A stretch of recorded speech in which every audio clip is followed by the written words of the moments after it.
We used to get a new console and it felt like moving from a bicycle to a rocket ship. You remember that jump from the Super Nintendo to the Nintendo 64 or even the PlayStation 1 to the PlayStation 2? That wasn't just more pixels or more polygons. It was a fundamental shift in how we played. But fast forward to today, we're past 4 years into this quote next gen cycle. And we're already being teased and seeing pro models or super elite refreshes. Why? Because the industry is gaslighting us into thinking that your $500 hardware is outdated before the developers have even figured out how to use it. Don't believe me? Games like the upcoming Lego Batman games were reduced in the necessary components, the amount of specs needed from your PC so that it can run with optimization after all these RAM prices started climbing, which shows me one thing: development has gotten lazy. Here is my view at Starflag Media, by the way. Thanks for joining me. We like to look at specs of the Steam machine and why the $4 billion industry is falling and failing to the average gamer, and why I'm officially calling BS on the middle generation hype train when it comes to pro systems. Let's look at the numbers. When you get latest leaks of GPU bumps that are pulling roughly 33.5 teraflops, and we're hearing talk of DSL and DSSR and PSSR and all this nonsense, right? Super resolution, aiming, oh, well, we're going to finally get this stable 4K at 60 frames per second across the board. And you know what? On paper, that sounds great. It sounds like a dream. But let's be real for a second.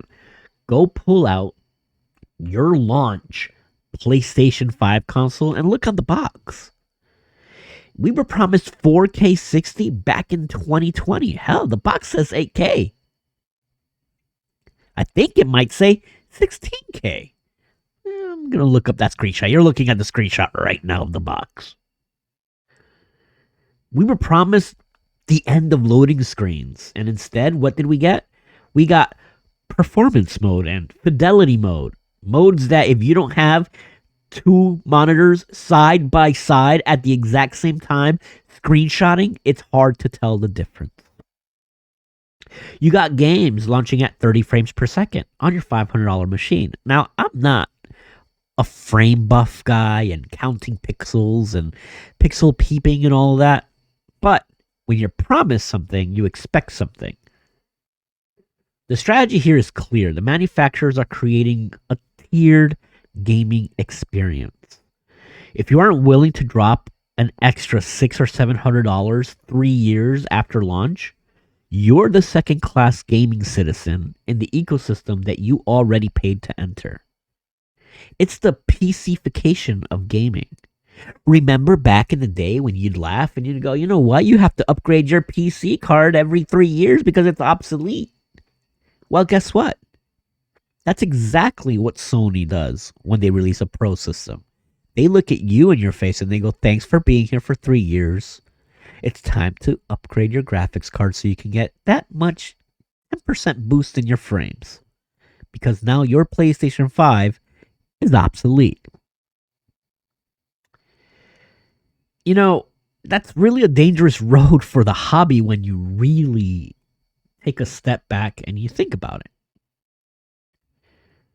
Because this is where the middle ground guy in me gets frustrated. I grew up when developers had to work within the constraints of the box.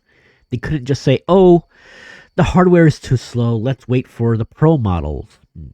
They would optimize the game. They used tricks and shaders, and they couldn't say, oh, well, I'll just wait for the pro model.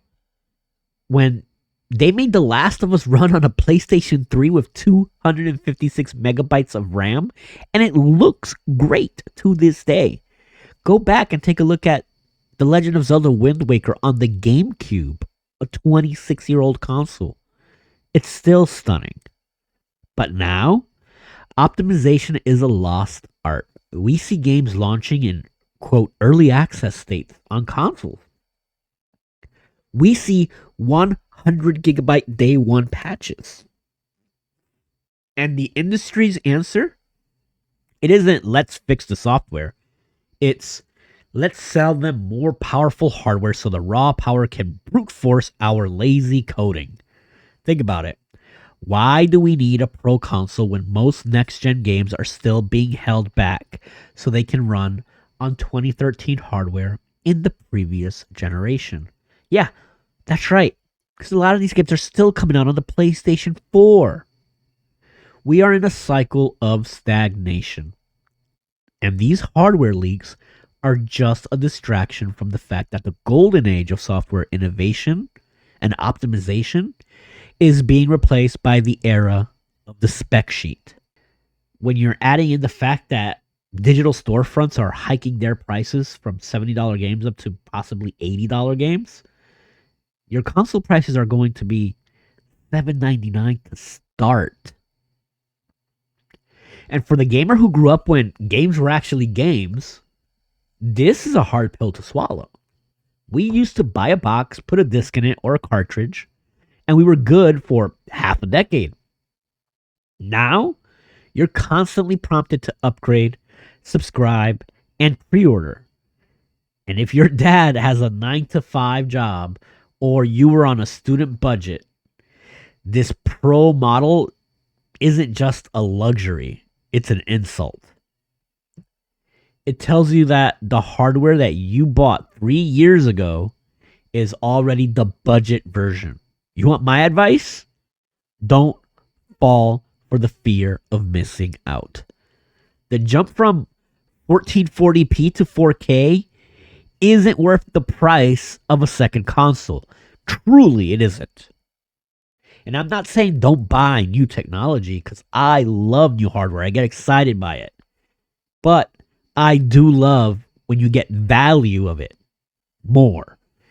If these companies want your money, they need to show us the games that require this power.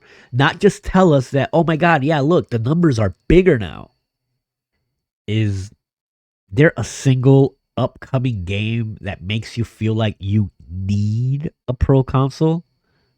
Or are you like me and still catching up on a backlog of games that run just fine on what you already own? Please let me know in the comments below. Subscribe if you're part of the middle ground crew. And as always, thanks for being here at Star Flag Media Gaming, and I will catch you in the next video. Peace.